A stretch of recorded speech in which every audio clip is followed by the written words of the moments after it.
వ్యాధికి దగ్గరికి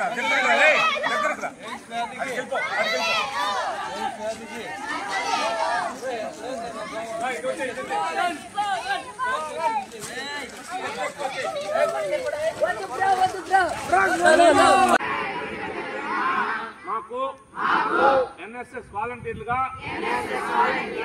ఎయిడ్స్ పట్ల సంపూర్ణ అవగాహన కలిగి ఉన్నాము.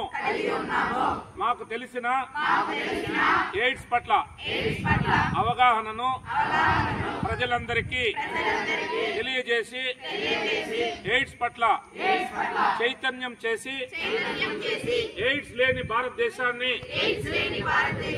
నిర్మిస్తామని ప్రతిజ్ఞ చేస్తున్నాం.